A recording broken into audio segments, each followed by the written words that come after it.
Hey everyone, I'm Vinnie with Say It Once. That is Brent with Canis Behavior, and we are the Dog Owners Podcast. Today's episode is a very important one because we're going to talk about one of the most common dog behavior issues that people have, and that is reactivity. We're going to go through our entire training regimen dealing with reactivity, management, fulfillment, commands, corrections and punishment, and reintroduction to that specific trigger. Let's get started.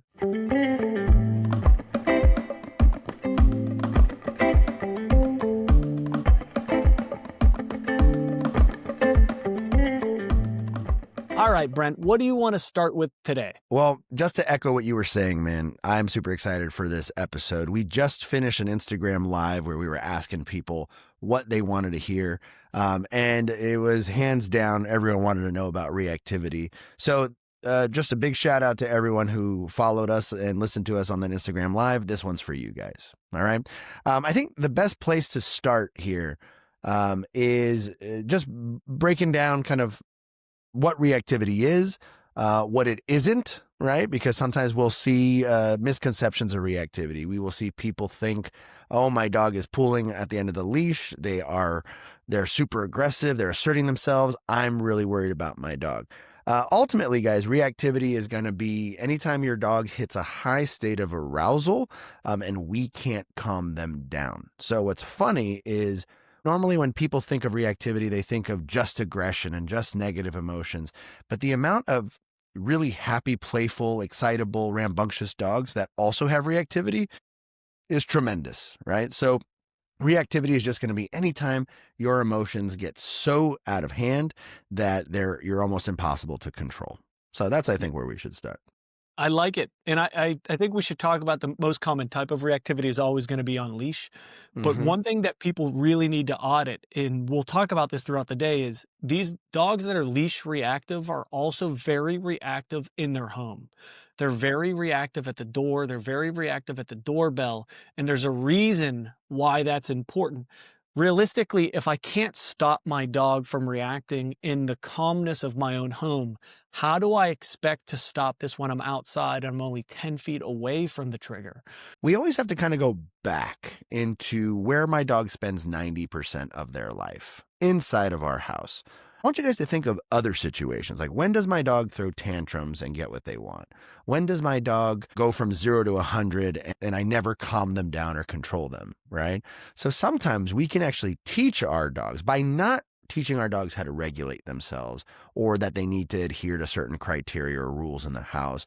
We never teach their nervous systems to regulate themselves. And so this is kind of like the foreshadowing for reactivity. So like I can actually tell when a young dog is going to become reactive later. So for example, I had many years ago, we had a dog came in, a 3-month-old or 4-month-old Belgian Malinois. And this man had this puppy. He came in, he goes, I want to bring this dog to daycare.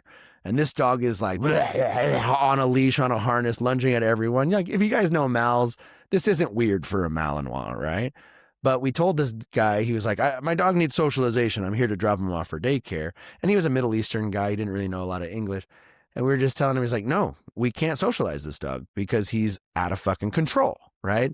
And he goes, no. So then we told him, we said, we're sorry, you can't come to daycare, but you need to train this dog or he will bite someone in the next 2 to 3 months.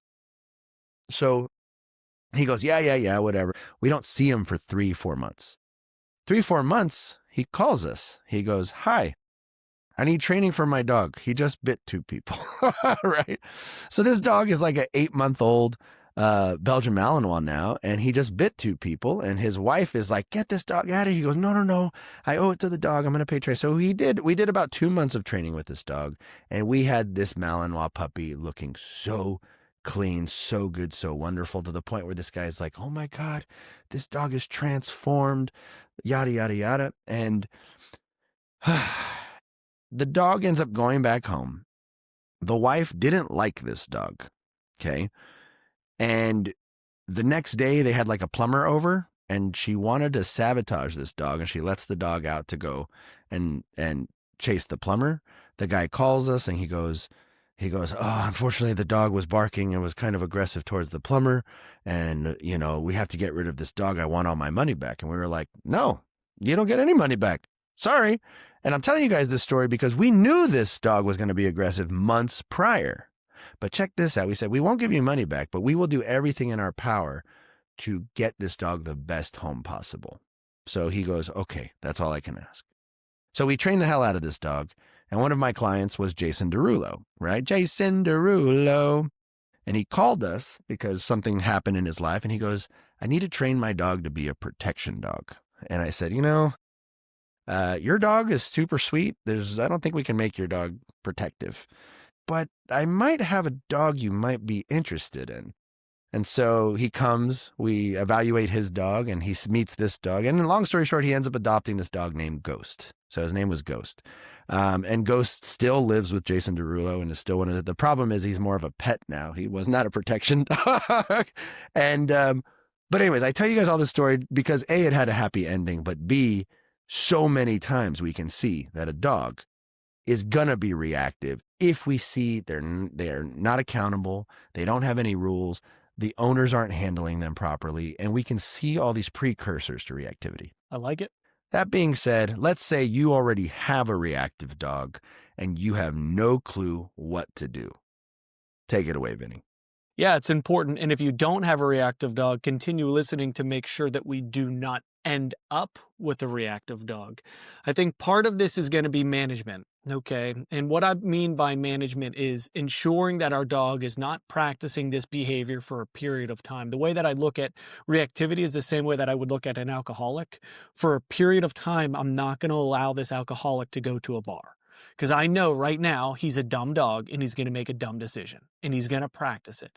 What does management look like? So that means, remember that I talked about reactivity out the window. These dogs don't have access to the window. They don't have access to anything that is going to cause them down this loop again to reinforce the one behavior that I'm trying to get rid of. It also means I do need to practice our daily cycle, which we've gone over multiple times, where I'm fulfilling my dog either through play or exercise or training. It means that I'm giving my dog time to chew things and eat things and lick things. And I'm also putting my dog away from me completely to isolate them, to allow them time to decompress, which is so important if you have a reactive dog. And everyone misses that because they don't see the exact connection between reactivity and dogs being awake too much. But that management is going to help us. This also may look like me not going on a walk in my neighborhood for a little period of time, and that's fine, right? Like that your dog is going to be fine not going for a walk in the neighborhood. It is more detrimental to go on the walk and have 3 or 4 episodes versus saying, hey, you know what?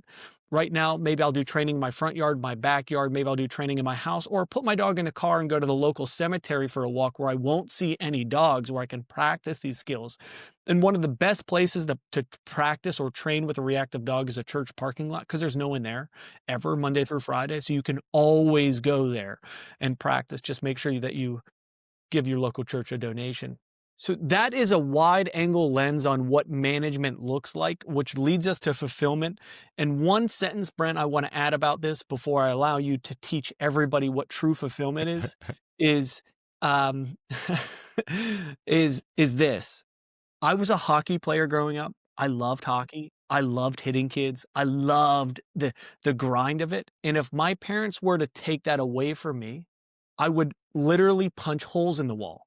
And no one would look at me and go, oh, I wonder why he's doing that, right? Because you've taken the one thing out of my life that I love doing, right? So of course you're going to see all these other behaviors pop up because I'm clearly not doing what I really want to do, and I'm not doing the things I was created for. So Brent, tell me more about fulfillment and what that looks like for the average dog owner. Well, fulfillment, guys, is going to be sometimes like not necessarily breed specific, but like what genetic package we got from our dog. Well, if I have a dog who's more of a hunter, they might like to fetch. If I have a dog who's a little bit more of a rambunctious tussle fighter, they like to tug, they like to wrestle, they like a spring pole. If I have a dog who, loves to use their nose and seek things out and search for things, let's say like a Vizsla or like a German short-haired pointer or a Weimaraner or something, then that dog loves to use their nose. So when we talk about fulfillment is you guys have to first understand your dog's genetic package and then come up with games and activities that are going to help that dog.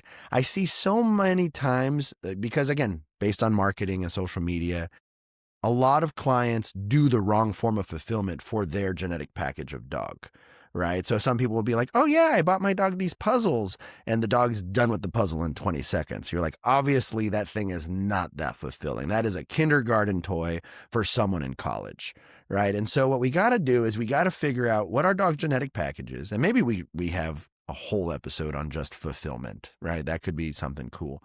But figure out what your dog likes to do and figure out ways to mimic those things, simulate those things, or find environments where you can do those things freely.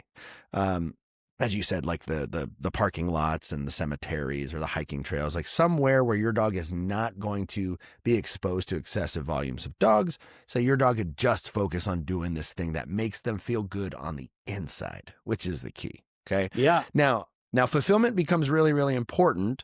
And funny enough, I would say different forms of fulfillment like play or enrichment or scent work or obedience training or trick training, or, whatever tickles your dog's fancy, but really tickles your dog fancy, right? Be specific. Doing those things, obviously we're going to need to do that because maybe we're not walking as much during the management phase, right? Maybe we're avoiding walks altogether, and 95% of my dog's exercise and activities are in my yard or out in a safe environment where they're not seeing dogs, right? Now, what's going to happen is your dog's actually going to start getting addicted to the things and the activities that you're doing with your dog. So next time you go to the church parking lot and play tug of war with your dog or fetch, your dog's going to be like, I can't wait. Your dog's going to be locked in and focused. And the more fulfillment or games or enrichment that you play with your dog, the more you're priming your dog to have an obsession. Now, that obsession later down the line, when we work with reactivity, becomes really helpful for maybe some counter conditioning protocols, and to kind of desensitize our dogs to the presence of the triggers.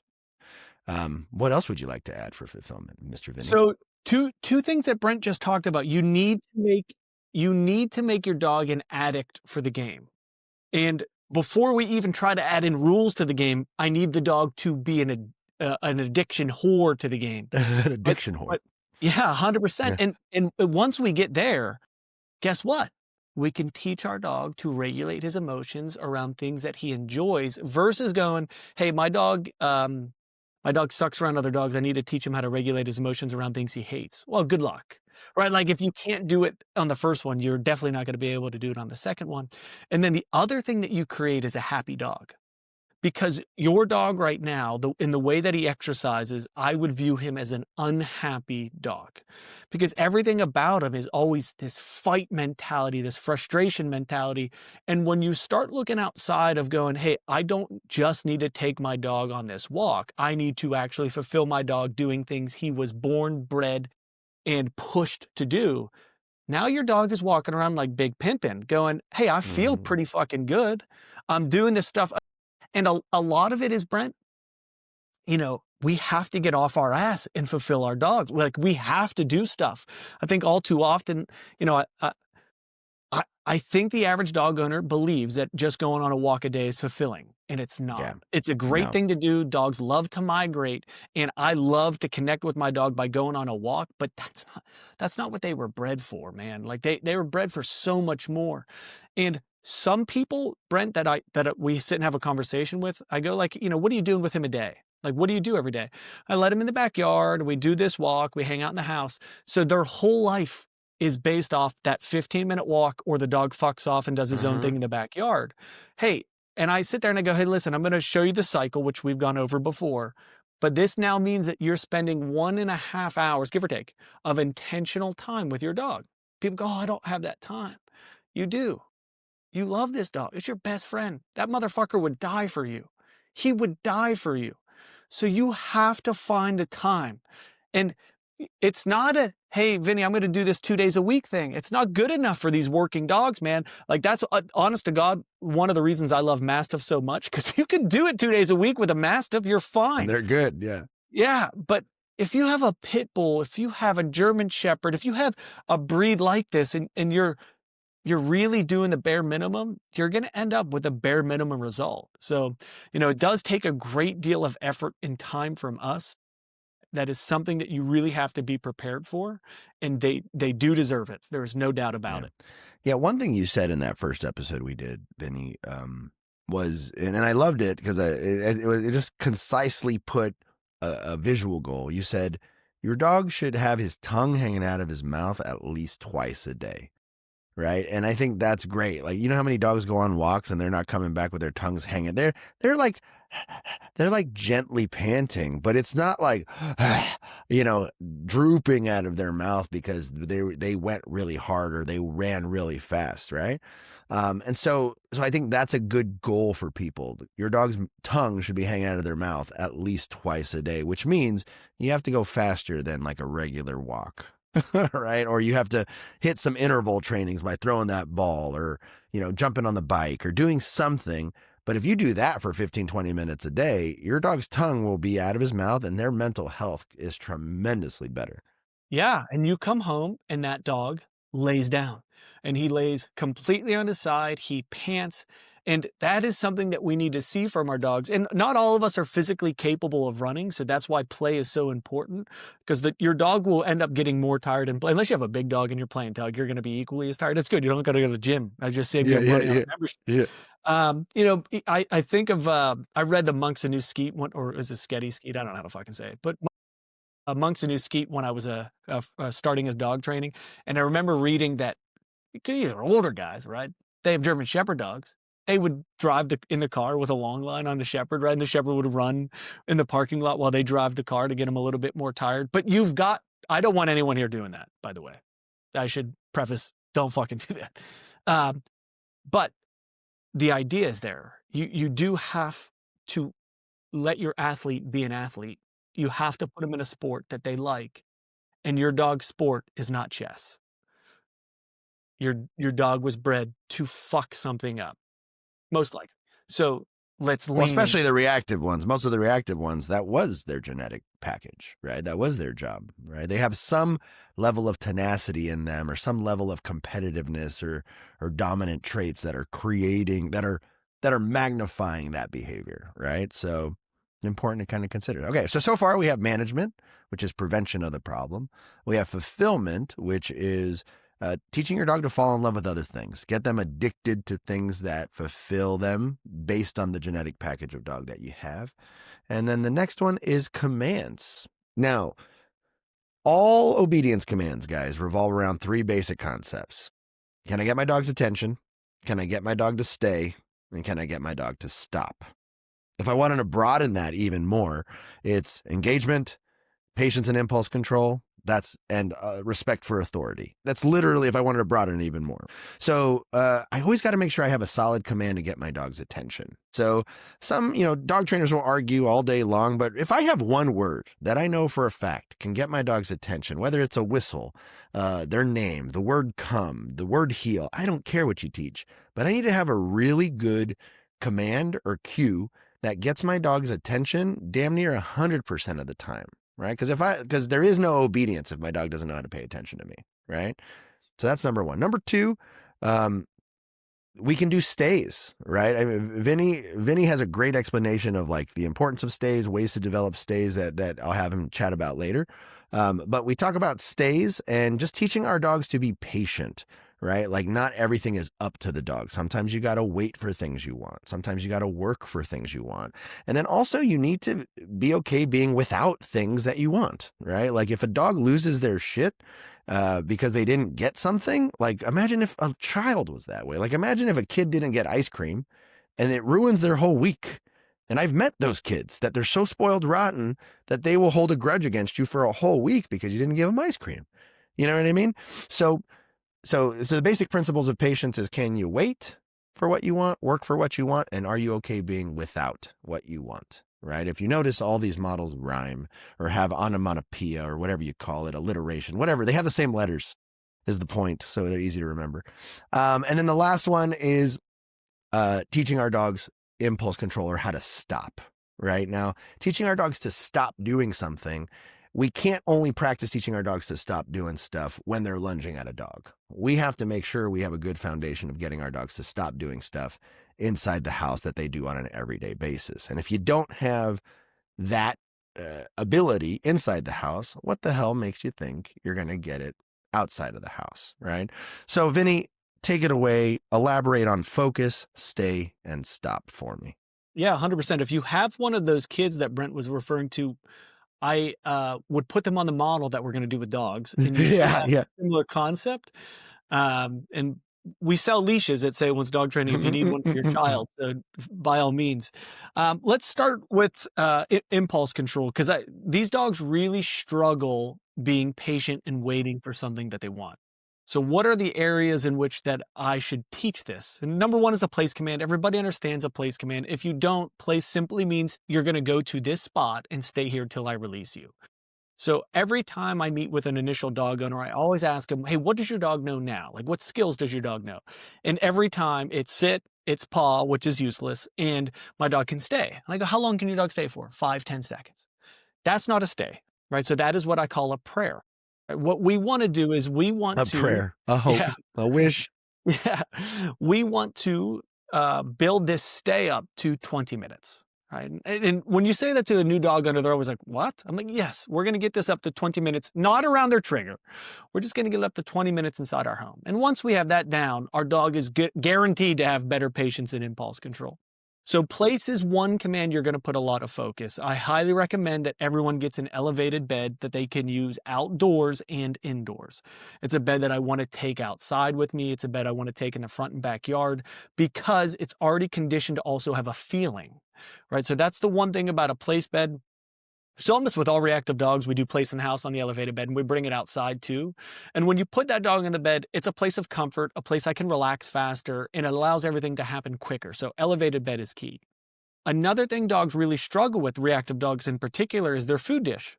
So Brent, dog owners put their food dish down, and we're just going through our day, right?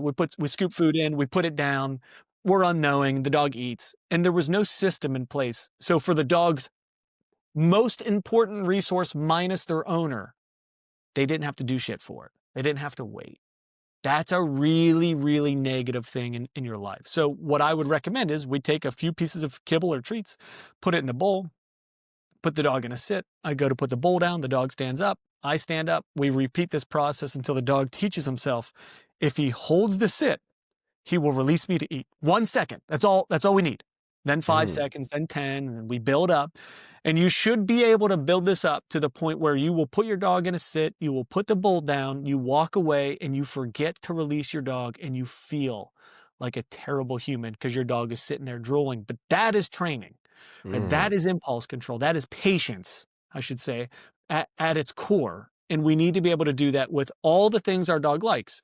My dog likes the backyard. Perfect. I want to practice waiting at the door to be released. 1 second, 5 seconds, 5 minutes, build. My dog likes his toys. Perfect. And all of that is a good way to teach wait. Now, Brent, on the opposite end of that, we also need to teach you're not going to have it. Right. So this is the leave it command. And I forget which phrase you used for that. The stop or Stop. Yeah, like stop or sometimes there's a Venn diagram. They all kind of overlap each other. there's always a Venn diagram with you, There's but I always a Venn like diagram. I you're gonna hear Brent and I repeat a similar thing over and over. If they can't do this with something they like, you are completely screwed with something they dislike. So I have to be able to take treats, put them on the ground, tell my dog they're not allowed to have it, whatever your word is, leave it, no, I don't care. The dog goes for it, the dog feels pressure on the leash, the dog checks back in with me, the dog gets shit from me, but the items on the ground are dead. Yeah. Once we use that word that means you're not allowed to have it, they never get it. So Yeah. it's not leave it, get it, leave it, take it. It's leave it, dead. Your Yeah. owner will pick it up when I'm ready. Yeah. And then we also need to take all of these same rules to play. Yeah. But as we mentioned before, you don't add rules into play until your dog is addicted to the game. Because adding rules to to play with a dog who's learning how to play, who kind of likes it, will make them not like it. It'll make them resent it. So they have to be an animal for it. And then the last thing is attention. So Brent talked about like you need to be able to get your dog's attention, and there's a million ways to do this, guys, like a million. Um, and a really easy way is just you can condition your come command in your front yard, backyard, and your house. Simple way is I put food on the ground, the dog eats the food, I walk 7 feet away, I go, Vinnie, come. The dog turns around to me, I say yes, I pay the dog, I drop food on the ground, I walk 7 feet away. And I repeat this process until the dog goes, Vinnie, come is the greatest word of all time. Yeah, yeah. Right. And that is a great way to get your dog to come back to you. But I also recommend teaching your dog eye contact. And eye contact should eventually become what I call the password for life. So Mhm. in all of those stay games where the dog's waiting for the dish and they're waiting to go outside, they're waiting to get their ball, the dog's looking at you before you release them. And I don't know if you do this, Brent, but we don't teach an eye contact cue. So we only naturally catch it. And we play a small game where I put kibble in my fanny pack or my hoodie pouch. I stand in front of the dog and he's gonna look at the fanny pack, look at the fanny pack, eventually look up at my eyes. Yes, pay. Yes, pay. And then Love I it. start to add in distractions where I have food in my right hand. I wait till he looks at my eyes. I pay him with my left hand. I have food on the ground. I wait till he looks at my eyes. I pay him. And you need to harness eye contact. We need to teach impulse control. We have to get our dog back to us. And once we can do all of and stop our dog from getting items, once we do all that, we are now ready to move on. But just because you can and you cannot move on towards your triggers until you have this prerequisite down. So management, Brent, was a prerequisite. Mhm. Fulfillment prerequisite. Commands prerequisite. And I'd like to hear your take if there's anything that I missed on the commands portion. Yeah, no, I think 100% getting your dog to pay attention, like not only come to you, like you can steal their focus, but keep their focus. And I think that's what the look at me concepts are, right? It also teaches the dog over time. They can solicit like eye contact to get things that they want, right? So I think that's golden. And then just for the audience, because you hear us saying patience and impulse control, I'm gonna break down patience and impulse I control real knew it. quick I knew you because were going no, to do this. It's because so important. because it's so important. Okay, patience work. I'm teaching dogs to wait and work and be without things that they normally can have, right? So my dog can normally have food and toys and affection and attention and freedom, right? Like these basic 5 things. My dog normally gets those things, but sometimes they got to wait for them, right? So it's like just like my parents, I normally can get food from my parents and attention and freedom and opportunities and all these things, but I have to wait for them. I can't just be like, give me this, mom, I want it now, right? So I'm not going to be a demanding little prick if my parents did a good job. Okay, so that's patience. Impulse control is teaching our dogs the way they feel or their natural impulses are good in some environments or contexts or situations, but not good in others, right? So if my dog is a predatory dog, I got to teach that dog, all right, you can hunt the squirrels at the park. You can hunt your frisbee. You can hunt your, the tennis ball, but you can't hunt the cat and you can't hunt the chihuahua that lives with us. Make sense? So that's impulse control. So your dog might have this instinctual or emotional impulse. And the same way I would be mad at my brothers, but I'm not allowed to punch my brothers in this house, right? So it's all about whatever I feel or whatever my instincts or impulses are is like, when is it okay? Like, for example, like I was a dancer kid. I was like a little performer attention whore as a child. I would get in trouble if I did that at church. I would get in trouble if I did that at the library. I would get in trouble if I did that like uncalled for. But I got praised for it, on stage, and I got praised for it in a bunch of different scenarios, right? So it's about teaching our dogs the context when they can behave specific ways versus patience and impulse control is teaching them how to ask for things and be good for things. Cool. I love it. And Brent, brings us back to fulfillment. Your your your um your speech on impulse control is why it's so important to fulfill the dogs so that they have that outlet to get rid of all of that pent up piss and vinegar. So always keep that in mind, guys. It is almost impossible to fix reactivity without any outlet. They need it. It's very important. Yep. 100%. All right. And yeah, that takes us to corrections and punishment. Okay. In this, Brent, the good news about you and I is we are not going to tiptoe around this, which is important because those words come with a lot of like, "Ooh, I love Yeah. him. I can't correct him," or "Ooh, punishment sounds awful," right? Like Yeah. punishment sounds terrible. That's why dog Yeah. trainers use the word corrections. And some also don't understand the difference between punishment and corrections. Hmm. Um, but what does that look like for you? Where do you start that? And then Hmm. pass the ball back to me, and I'd like to explain where I start. Yeah.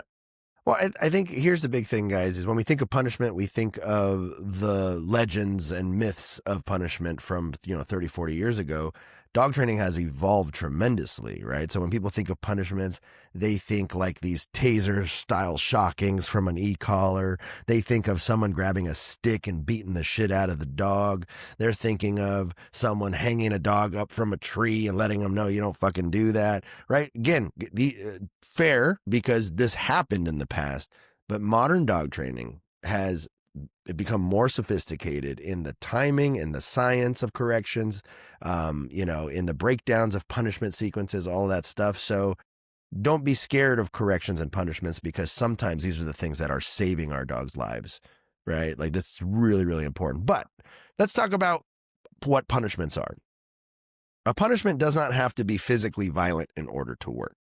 A punishment does not have to be painful in order to work. However, a punishment needs to create enough psychological discomfort to the dog that they don't want that thing to happen again, right? And the dog needs to understand that what I did caused this thing to happen.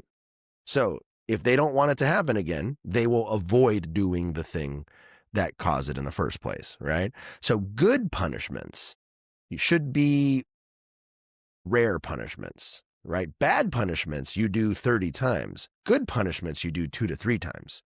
You Yeah. know what I mean? Can I So add 1 so sentence on that yeah, real go quick, ahead. Brent? Yeah. I would even argue that a punishment that you're doing 30 times is no longer punishment, it is normal life.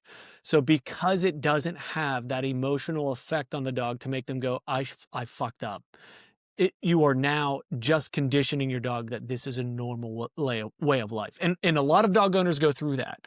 And a lot of dog owners go through different, like, "Oh, I've tried this and it works for a period of time. Now I have to move to this, and then I have to move," and they're just correction seeking. Like, what is the next thing that's going to work with my dog? Because, Brent, they don't have a good management system. They're not fulfilling their dogs. There's no clarity because the dog doesn't understand commands. And then lastly, their punishment isn't truly punishment. And that note that you said, dude, about it being psychological, not physical, is so important, right? Like that is one of that, Brent, that is the biggest thing that I can take away from listening to you is that it's not physical. And fuck, for most of these dogs, they love the physical corrections because it pisses them off even more, right? So even though I use a prong collar and e-collar, rarely are those my actual punishment with reactivity, which we'll get into. But dude, you hit the nail on the what else would I expect with you? But you hit the nail on the head. Thanks, man. I appreciate that. Another thing I want to add is there is no true correction or punishment without relationship. And I'll explain. If your dog doesn't give a shit about making you proud or keeping you happy, then there is no true punishment. Okay. So this is what I mean. If your dog doesn't know, like if like our dogs might like us, they might love us, they might coexist with us, but there are so many times in, like, I look at my parents.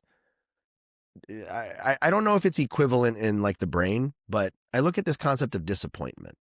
Okay. When my parents verbally punished me, I knew it was because I disappointed them. And there was a certain level of like, oh shit, I let them down. Oh, they're upset with me. Oh, I want you to be pleased with me. And that's psychological stress in and of itself. But if I didn't give two shits about my parents, then it would just be like, fuck you, suck a dick. You know what I mean?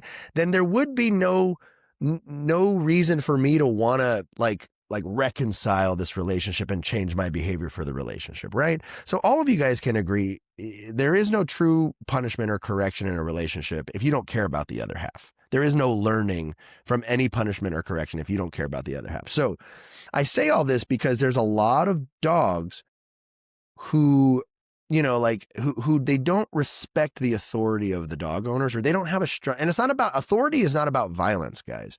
Authority is about reputation, consistency, how the dog sees you in their mind. Like, is this a person that I feel takes care of me and that I want to keep pleased? Or is this a person that I take care of and makes me feel good every now and then? You know what I mean? So this is really important to kind of assess and audit our relationship, because I see a lot of clients that if they don't have fulfillment, if they don't have a foundation of commands and basic respect, they can go and apply the best punishment sequence on a dog. And the dog doesn't give a shit. The dog will maybe do fine in the session, but it doesn't last to the next day or down the street, because the owner's relationship is weak. So that's all I want to say about that. The relationship aspect is your dog has to give a shit about you. And I'm not saying this to hurt your guys' feelings. Would you respect you? Would you want to please you? Not do I love you? Would I feel bad about letting myself down if I was my dog? Right? I want you guys to think about that. Okay. Yeah. Anyways. No, you're right. Like, if my dad said was disappointed in me, it'd break my heart. But if my neighbor said it, I wouldn't care. You know what I mean? You're so true. And Brent said it without saying this. I don't in my dog training, when I go to clients' houses, even discuss punishment my first lesson. It doesn't even come up, because we are so far away from it that all of these other things have to be in place before we add it. Now, Brent, I'm going to go through just a quick sequence on punishment for reactivity inside that we do. Yep. You good with that? Yeah, please do. Okay, cool. So, Vinnie, we have all of our prerequisites. We have it all. We're ready to move on to the next step. We're going to allow our dog to bark out of the window so we can practice if our dog is going to stop. The first thing I need to tell you is most owners are reactive when their dogs are reactive. That does not help us at all. So if you're flailing all over the place and freaking out, that does not help us. All right. So here's a very easy game. You're going to take a squirt bottle and you're going to put it on your, let's say your window's near your living room. You're going to put it on your coffee table. Okay. And during this time, your dog's probably going to be on a leash, because we're still making sure that our dog is going to listen to our commands on the first try. And I hate repeating myself, and I never want to raise my voice in order to have to get my dog to listen. Okay. So my dog runs up to the window and he starts to bark out of the window. The first thing you're going to do is say your word no, right? Or whatever your word is to say, hey, knock that shit off. And I look at him and I go, no. I know when I say no this first day, Brent, the dog's not going to listen to me. I know that, right? But you still have to give a dog a fair shot at barking, or you have to give your dog a fair shot at listening to you. You have to give them the possibility of a success, and also allow your dog to fail. It's important, safely. So we say no, the dog continues to bark, and no matter what, then I have to follow through with the next 3 steps, no matter what. So at this point, I stand up, I grab my dog's leash, I lift up, I drag him away from the window. And when you're dragging your dog away from the window, it's not, come on, babe, get the fuck over here, right? I drag him away from the window over to my coffee table. I look at my dog, knock it off. Now I tell it, because at this point, he's done reacting. He's looking at me. He's like, oh shit, I'm in trouble, right? He's been pulled over by the police at this point, right? He's looking at me like I'm in trouble. I tell him, knock it off. I grab my squirt bottle out. I squirt him 3-4 times. The dog at this point is going, oh my God, he's been prepared to be punished though. It's almost impossible to punish reactivity during reactivity. You need to stop it. Now I punish my dog. I take my squirt bottle, squirt, squirt, squirt. Oh my God, that was the worst thing that's ever happened. And we don't exist in this no for a long period of time. So I immediately want to give my dog something to say, hey, we're back to normal. It's all good. Because owners hold on to that, Brent. They hold on to it, and it ruins the rest of our fucking day. So as soon as I'm done squirting the dog in the face, oh my God, it was terrible. Hey, come over this way, sit. Or, hey, go to your bed. Hey, come on to the kitchen, or go down. Just something. I'll ask him the easiest question of all time, a fluff question. They do it right. Good boy. And the dog's like, oh, fuck, I'm I'm good now. Yeah, dude, you're Mm, solid. yeah. We're done. Yeah. And then on day 2, Brent, what ends up happening is the dog barks out of the window. I say no. Good chance the dog doesn't listen. So I have to go through that same sequence. And then on day Mhm. 3, I say no. Now, on day 3, we end up seeing one of 2 options. On day 3, the dog may continue to bark. I stand up and the dog goes, I'm fucked. No matter what, you have to follow through. Because your dog did not comply when you said no, I will go through my next 3 steps no matter what. I grab the dog, I drag him away, I tell him, knock the fuck off, I squirt him, I tell him something else, and we're back on a good page. And after you've only done this 2, 3, 4 times, you will say the word no. The dog will immediately turn and come and look at you like, okay, I'm done. I swear to you, I'm done. Come here, sit down, good boy. For me, if I can get that within 2, 3 seconds, I don't care that the dog barked out to the window. Like, oh, Mhm. he did a normal dog behavior. Great. But what's most important is I had the ability to control my dog verbally. That to me is everything. I should also mention one last thing about this, and then I'll pass this back to you, brother, Mhm. is that I do find it easier if I condition or prime that squirt bottle one time. So the way that I do this is I take a paper towel. I have the dog in a super nonchalant mood. I take the paper towel. Maybe I put a treat in it. Maybe I don't. I drop it on the ground. The dog goes to investigate it. I say, leave it. I squirt him in the face 2 or 3 times. And because the dog was calm, that was like, what the fuck? And I make it, I drop the towel. The dog comes up. I say, leave it. And I squirt him, but I'm not gentle, right? Hey, hey, hey, and the Yeah. dog Yeah, goes yeah, yeah. full because I'm trying to create this memory that this squirt bottle is detrimental to my life. Granted, there's no vinegar in it. It's just a squirt Yeah. bottle of It's water, just right? water. Yeah. Yeah. And then that makes it very easy on when my dog is reacting out of the window. So that would be my first sequence. If I could stop reactivity in the house, we're golden. We can move to the next step. What are your thoughts? What do you want to add? What do you want to go to next? No, I love this because I think there's a correlation here where we're teaching dogs to choose impulse over compliance, right? Like I want to do this thing, but dad said don't do this thing. And I think it's super important when you said even if the dog like kind of listened, but still didn't fully listen right away, you still have to follow through. And I think that's a principle that a lot of clients they go, but he did better. Does that mean I don't have to do it now?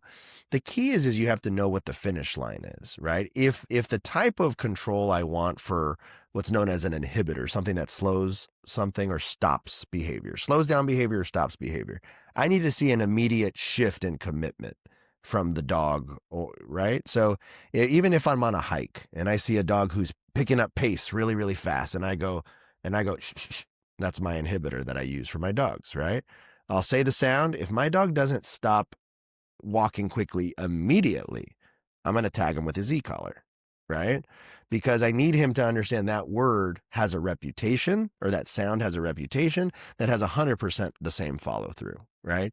And so if you're telling your dog to leave it or quiet or whatever your inhibitor is that you're practicing at that time, you gotta kind of have an all or nothing type of mentality. It's stop or I'll make you stop, right? And if you don't stop immediately, the only way out of this is by completely stopping, right? And it's what it seems kind of harsh, and if you the only way that this becomes an unfair exercise is if we're asking our dog to make these choices with stimulus that's too powerful, right? So this is why Vinnie, this is genius, Vinnie, because this is why we have to start with something as simple as a treat in a towel, right? And then we can work our way up to maybe our dinner plate. And then maybe we work our way up to, someone coming through the front door or someone ringing the doorbell. And like we gradually build it up so that my dog learns how to make this decision to stop their behavior when I give them a verbal cue. Right? And once they get used to that, now we're starting to develop some like credit in our authority account, right? Like we're developing more to play with later. Yeah, yeah, Yeah. totally. And just so everybody knows, like most people, Brent, most people say no while approaching their dog. Mm-hmm. That's not appropriate here. Say no. Don't even get off the couch. Just say no. Right? Allow your dog 2 seconds and then just like we do with yes, right? So a lot of people say yes while they're grabbing. Yes. Yes gives your hand permission to grab that treat. Same thing with your word no. Say no, allow this dog time, and then we either follow through or if the dog stopped, we praise Jesus and, that's the end of it. Yeah, that's a powerful game. It only really works though, guys, if I've and not to repeat myself, if I've done all of the other things that I've talked about beforehand. If I'm not, it will work on day 1, Brent, there's no doubt. And then eventually it fades off because my dog has absolutely nothing to fall back on. No relationship with me, no ability to wait, no fulfillment, and we are completely screwed. We are completely screwed. Yeah.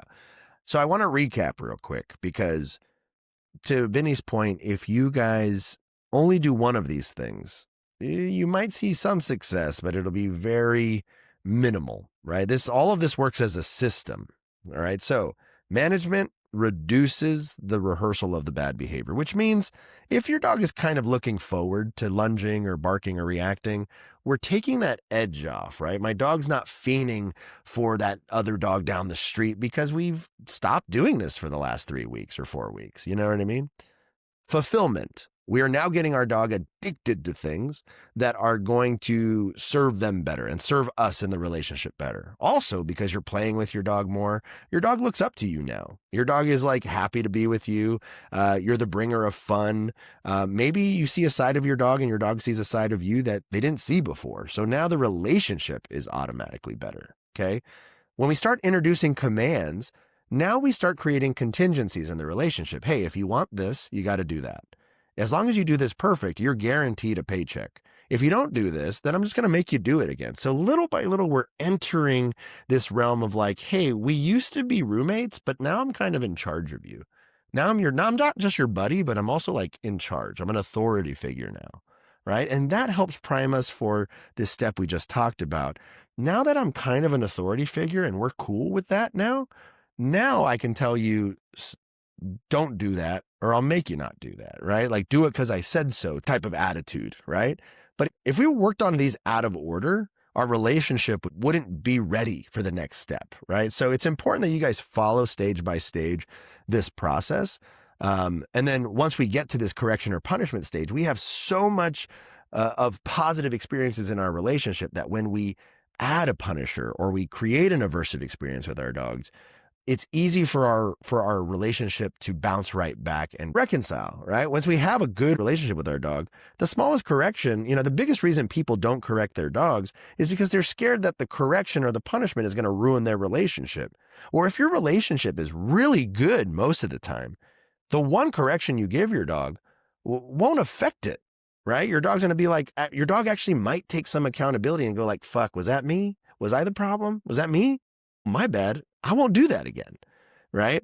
And so now we're setting ourselves up in a healthy relationship where we're an authority figure. Our dogs know what they should and shouldn't be doing, and they understand that we're the ones that are going to guide them and lead them through this process. Okay. So now, last but not least, we're going to go into reintroductions. Now, this is kind of difficult to break down a whole training protocol via podcast, but those of you guys who are listening, grab a notebook and take some notes and enjoy the ride. So here we go. So first things we got to look at is we got to make sure we got to be ready for anything when we go to reintroduce our dogs. We've spent the last, let's say, I don't know, what would you say, 3 to 6 weeks building all this foundation, managing, doing fulfillment, developing stronger commands, developing authority in our relationship with our dogs. That's it. We've spent all this time doing that. Okay. We are going to start reintroducing our dogs back into the environments where they used to do the naughty thing, in front of some dogs that they used to do the naughty thing, dogs behind fences that live in your neighborhood that they remember where they are. And now we're finally in a place where we have to have a game plan. Now, this could go a bunch of different ways. It could go super well, and you're just going to be reinforcing your dog for all the good choices that they make. But I want to prepare you guys for what to do when everything goes wrong, right? You're going to automatically see a reduction in intensity, in frequency, simply by just your dog has not been addicted to these things for 3 to 6 weeks, okay? But we need to also know what to do if something goes wrong. Okay, so 3 basic things in a training plan or a training protocol. I need to know what I'm going to do if the dog does something correct or what I want them to do. They're successful. right? So if I'm able to walk past the dog and my dog doesn't react, I'm either reinforcing that dog with food or playing tug with that dog for being such a good dog. I'm going to pet that dog. You got to figure out what the best reinforcement in that moment's going to be. And a lot of you guys will already know the answer to that based on the fulfillment and commands work that you did prior. I need to also know what I'm going to do if the dog does it wrong. If our dogs do the wrong thing, it's really important that when we start reintroducing our dogs into these environments, if we can try our best to control variables, right? So this means you know where that dog behind that fence is. So maybe those are the first dogs we practice with. A dog that's not going to come and go within 5 seconds. Maybe a dog who, you know, the neighbor, maybe you have neighbors, you're friends with your neighbors. You can call them and be like, hey, Bob, I've been working on my dog's reactivity. You mind meeting me at the coffee shop, right? And just coordinating ways where you have dogs that most importantly don't run away or don't walk away. Because what's going to help us solidify better decision making is repetition. And without the ability to repeat something safely, we're not going to get enough reps of reinforcement to really solidify this new way of life for our dog. Okay.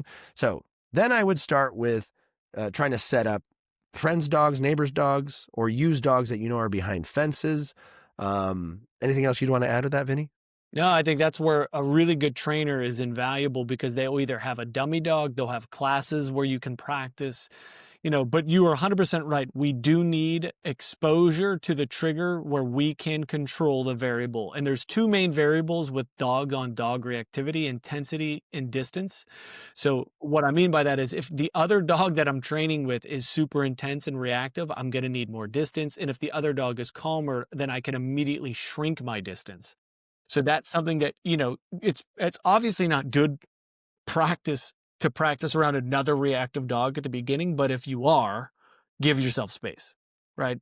And then if I'm going to practice around a dog who's less intense, I do have less space. We use a simple model of like circles: green circle, yellow circle, red circle. So the green circle is the outside where there's no stress. It's super easy. That's actually where we've been for 3 weeks. And it's funny, Brent, that you said 3 to 6 weeks, because I always tell clients, hey, we're going to do this for 21 days.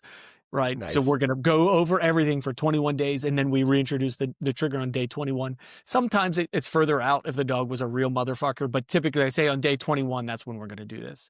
Nice. So that we've been in the green circle this whole time. There's limited stress from these triggers. There's stress in the training, but not from the trigger itself. The yellow circle, which is the inner circle, is there's stress, but my dog is still able to comply, is still able to control themselves, control their emotions. That's where we want to be. You actually want to be where your dog is slightly stressed, but can also achieve tasks. And then red is where my dog is completely lost their shit and I've totally failed. And that is where we don't want to be right now. Obviously, you're going to walk a fine line between all three of these. But if you can at least put that in your brain of, hey, I want my dog to be semi-stressed. It's important for them because we now have the skills to deal with it. Okay. And the ways that I would practice reactivity, because there's a few different things that you can do for a reactive dog to really help. Obviously, one is I can practice my obedience around a reactive dog, or I can practice my obedience with a reactive dog around other dogs, right? This is a great way. I'm going to ask my dog to pay attention to me, to do what I'm asking and reinforce that. And it also makes it easier for me to put a little pressure on my dog when they don't comply because they know what's expected. Okay. Whether that looks like bringing a place bed in your front yard, doing heel training, down training, whatever it is, that's a great way to get our reactive dog, in quotes, now calmer around other dogs. Another great option is play their favorite game around where other dogs are. That doesn't mean I go to the dog park and I play ball inside the dog park. But for me, like I like taking reactive dogs on a long line and I go play a fetch or I play tug and I'm 50, 60 yards away from where other people are walking. And then I can shrink that distance pretty quick because my dog became an addict to the game like Brent talked about, and they have to choose their addiction. Do I want to go back to my old addiction, which will end up with a punishment sequence just like we talked about with the reactivity out of the window? Or do I really like this other game? Do I really like playing ball, or do I really like playing tug with my dad, or whatever your dog's game of choice is? And then my third option is I actually take my dog out and do nothing, right? I just take my dog on a lead and I don't give them any commands at all. And I allow my dog to make their own decisions. So, I have this video up called The Decision Game, Brent, where I just take this reactive Aus- Australian, I can't remember if it's an Aussie or Border Collie. Um, but I take this dog out and I put him on a line and I say, "Hey, we're just gonna go for a walk in this park and we're gonna let him look at dogs." But what? It's like, no, the dog has enough skills that, we're 20, 30 yards away. We're not in that area where your dog's gonna blow up. But most reactive dogs don't know how to process the other dog. And it's because they spend 10 seconds going by them. But if I can put my dog on a long line, I go to a park and my dog's looking around and they go, "Oh, there's another dog." Right? They may get a little like, "Oh, there's another dog. I'm getting a little juiced up. You know what? Fuck it. I'm gonna go sniff the grass over here, pick up this stick, or I'm gonna go on, keep walking with my owner." Like all of these games are great games to do. So I got obedience, I have my play, or I just have my dog do nothing and just exist and be a dog. Mm-hmm. Now, during obedience, it's easy to go too fast with obedience. So sit down, heel, heel. It's like you don't have to go that fast with your obedience. It's okay to go sit. Allow the dog to check in with you, pay, allow the dog to look at the other dog, check back in with you. Your dog breaks the sit because he's thinking about no, right back into position. The dog knows this, we've done this. So try not to go too fast. You're going slow. It's funny, Brent, when I was out at your house for a seminar with Michael Ellis, okay, Mm-hmm. and that Mm-hmm. was with Dr. Stuart Hilliard, I got into uh, not a disagreement, okay, because I would never disagree with Michael Ellis, but I got into um, a different approach with Michael Ellis, and I'm very proud that Forrest Mickey decided to say, "Hey, Vinny, you know what? I think you make a lot of sense here." Michael Ellis always talks about he's not afraid of arousal, and I don't think he should be. He's Michael Ellis. Mm-hmm. My client is a plumber, right? Or my client is XYZ. For them, a high arousal and obedience around a trigger means my dog is going to leak into reactivity more frequently. And so, guys, what I mean by that is the more amped up you get your dog, if they do happen to fuck up, the blow up is going to be significantly worse because they're already in a heightened state of mind. That's why I want you to go slow. Practice your place command in your front yard. Practice your heels going slow. You don't need to turn like you're in the fucking military. Take your time on these turns. Put these dogs into positions and allow your dog to check out other dogs during this. And remember, when they check back in with you, this is a beautiful moment to reward your dog because your dog's going, "Hey, I see that thing. I want to kill that thing, or I used to. Hey, I'll check back Mm-hmm. in with you. Okay, I'm kind of reward it because that's the most beautiful decision that you could make." So obedience, play, and then the decision game where I just allow my dog to be the dog. And as Brent said, what am I doing if my dog does right? What am I doing if my dog fucks up?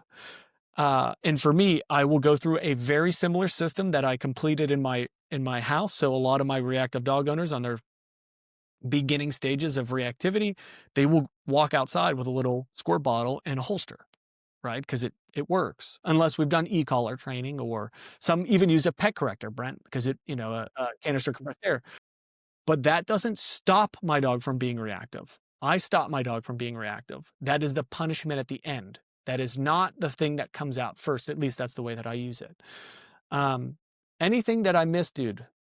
Yeah, so when we go into the punishment, I think it's really important for people to know what we're punishing. Like, what is the offense that gets the dog punished? Like, that's it, right? Great point. And I think there is the goalpost moves, right? So I'll tell you how I do it. Tell me if you agree, disagree. But in reactivity, the first thing that I punish is forward aggression. So my dog can be on a 6-foot leash. If that leash is loose and my dog is just barking their head off, I'm okay with that, especially if the dog previously was forward aggressing, right? Forward aggressing, guys, is where your dog moves towards the target and is pulling directly at it, right? They want to get to it. So If my dog has been leash trained, my dog should know they're not allowed to pull, number one. But I need to teach my dog this behavior of forward aggressing towards the target is going to get you in big freaking trouble 100% of the time. So if my dog learns to yield to that simple rule and can learn to just bark their head off while on a loose leash, that's huge psychological improvement. You know what I mean? That's a huge thing. So when I say the goalpost moves over time, I mean, that will be where I start, and that will be where I start conditioning. Then eventually maybe that becomes really easy for the dog. So what would you say you would correct for or punish after that, right? Yeah, So that's a great point. Yeah, felonies and misdemeanors, right? So yeah. felonies get punished, misdemeanors don't. And you have to decide that in your training program. What Brent was just describing, he described to me a few years ago, and I actually really like this description, Brent. So I'm going to bring your description back. What? I get credit? That's Yeah, so, crazy. like, if you put it on a scale of 1 to 10, 8, 9, and 10 are gonna be a felony, 7 and under is not a felony, but once our dog never gets to 8, 9, or 10 anymore, 7, 6, and 5 are now a felony, 4, 3, 2, and 1 are just a misdemeanor, and that's what Mhm. he's talking about with intensity. I love that because I think that's a really easy thing for people to understand, so that was a great way to explain that. For me, at this point, 21 days in, I will punish or I will give a felony to anything that is continual. If my dog barked once, there is no reason for me to do anything. I don't think it's a problem. If my dog went into this loop where he's going to make himself more stir crazy and he doesn't know how to stop on his own, I will, and you're going to hear me use this term, help him by correcting him so that he knows this is not an acceptable behavior. And I know that sounds weird. You're going to help your dog by correcting your dog. But your dog at this moment is potentially going to amp himself up so much that he loses his mind. And that's why Brent said 10, 9, 8, right? Like you got to put a stop on it somewhere because there is some point where there's no return, right? Like there's Mhm. no return. And for me, that 10, 9, 8 is any barking that is continual, like woo, woo, woo, woo, woo, woo, woo, woo. If it's woof, Yeah. Yeah. woof, I don't think that's a problem. Yeah, one way that my head just thought of it is anytime the dog is committed towards something, right? So Yes. I'm stopping commitment in the wrong direction. So if the dog's committed to get to the target, if the dog's committed to bark at the target, if the dog's committed, like the dog has an agenda that he's trying to fulfill. Yes. Yeah, and I would say that would be my felony line, and everything else is not a felony. Vinny, my dog broke sit. Okay, just put him back in a sit. Vinny, my dog whimpered. Don't even acknowledge it. My dog's hackles go up. Don't acknowledge it. My dog My is dog's looking. yeah, yeah. Oh Let my him god. look. Yeah. Well, I have a really good actually training philosophy about dogs that look at other dogs. If that's a problem, I think you should stab them in the eyes so they're blind. Right, like, is there but guys, I make that joke because there are training programs out there, and I don't wanna shit on anybody, but they punish dogs for looking at other dogs.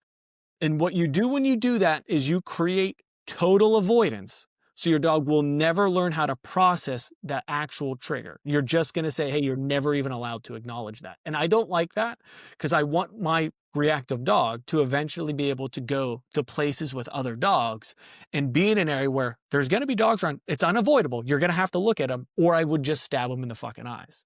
Right. Um, so all of those would be misdemeanors, all of the whining and the looking and all, and actually looking's not even a looking's great, right? There is a difference between looking and fixating. Hmm. So back to what Brent talked about, I need his redirection, correction, and what was your third one? Directions, redirection, and correction. Yeah. Perfect. When I see a dog looking, there will be not a word said from me. When I see my dog fixating, there will be a word said because I don't want my dog fixating beyond 3 seconds because I know Yeah. Yeah. where that goes down. So, guys, the difference between looking and fixating is like the way that I would look at somebody and the way that Jeffrey Dahmer would look at somebody, right? So if the dog has clear intent of I'm gonna fuck this thing up, well, I don't correct that. I just as soon as I can tell, oh God, this dog is Vinny come or Vinny heel or Vinny side, whatever it is, right? It's like, hey, just do this. I pay you. And I turn what could have been a bad moment into a good moment because my dog goes, oh, yeah, I know this skill. Yes. And I get a chance to pay it. And we keep on moving down the road. Yeah, I think that's a great point you make, man.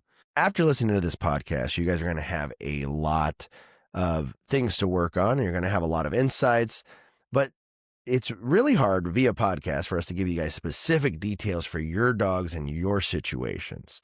So even though we're thankful that you guys are listening to it, I would suggest to find a local dog trainer who has good reviews, who has a good reputation, who could guide you through these things, because there's going to be a lot of in the moment coaching, a lot of conditional logic that, like, if your dog does this, you should do this. If your dog does that, you should do that. But all of this foundational stuff is very sound and stuff that you guys should be working on tomorrow, right? And so, yeah, definitely hire a dog trainer who can help you. If you guys are in the LA or the Pittsburgh area, reach out to me and Vinnie. Happy to help you guys out personally. But yeah, that's where we would start. Anything else you want to say, my friend, before we wrap things up? No, I think that, dude, I just want to say I appreciate you a lot. You're a good man, and this was a great episode, and it's always great to sit here and learn from you in real time. So I appreciate it a lot. And I hope that everybody really takes your knowledge and just runs with it, because it was awesome to sit here and listen to what you have dropped. And I want to mimic what Brent just said. 90% of these reactive dogs, or people that have reactive dogs, you may be able to go through what we just talked about and resolve all of this on your own. There are these 10% of dogs where something does need to change, and that is where you have to reach out to a professional dog trainer. I will tell you, Brent does virtual dog training. I do virtual dog training. You can reach out. And if I were you, I would reach out to Brent. And then when Brent doesn't answer you, I will gladly take you. And but you guys, we have to do all of the prerequisites first. And I promise you, if I could just tell you one last thing about a reactive dog.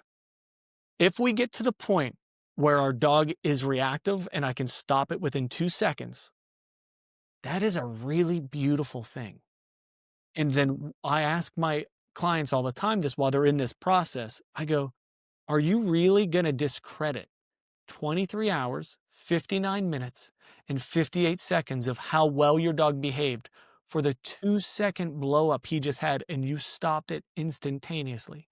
Are we really going to sit in that and go, oh, boo me, this dog? No.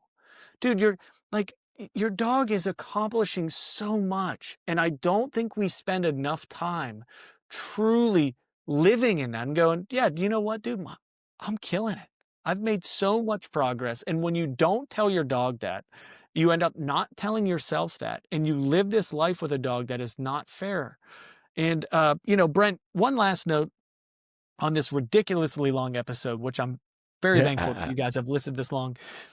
When I first started dating my now wife, Francesca, she had a dog, Roscoe, okay, who is now my dog, who was dog aggressive and reactive. Little pit bull, go figure, right? I have a vendetta, by the way. We'll talk about this later.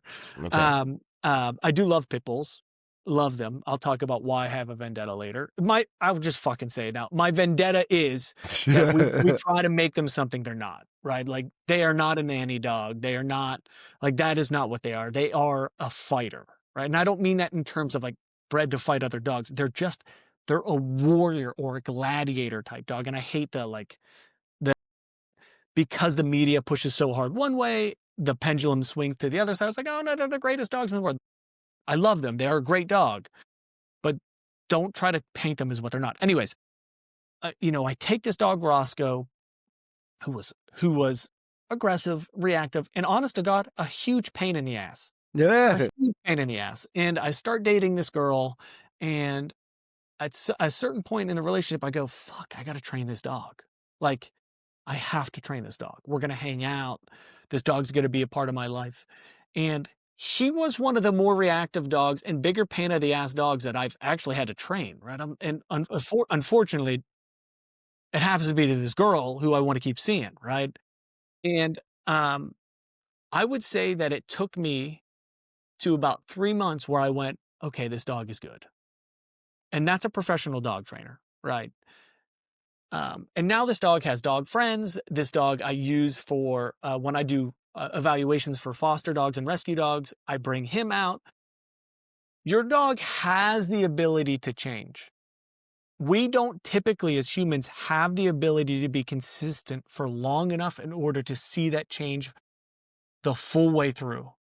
And my plea to you is to be consistent long enough to see that change.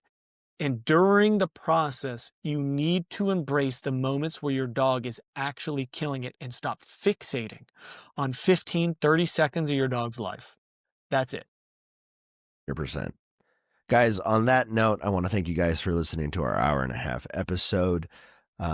What? It was a great ending point. I think I think No, you're right. it's so It'll only end up wonderful. being an hour, 10 minutes when you edit. Only an hour. No, it'll be it's an 1.5 hours either way. 1.5 hours. But thank you guys so much for listening to this episode. We will see, like, if you guys are listening to this on like Spotify or YouTube, make sure you guys like it and subscribe, and share this stuff with your friends, guys. I think, the cool part about doing this podcast is our goal is to build this community for dog owners and be able to give you guys expert advice for free, and to be able to bring experts on here that can help teach not just you guys, but like me and Vinnie are trying to figure out how to be the best dog owners possible too. So yeah, please like, subscribe, share this stuff with your friends. We'd love to see some of these episodes, like our 4th episode has triple the amounts of listens as our 2nd episode, which is crazy. It's really, really cool. So you guys are doing something. Keep doing it. Keep sharing those episodes. My name is Brent LaBrada, and that guy is Vinnie Somma, and we'll see you guys in the next episode. Peace.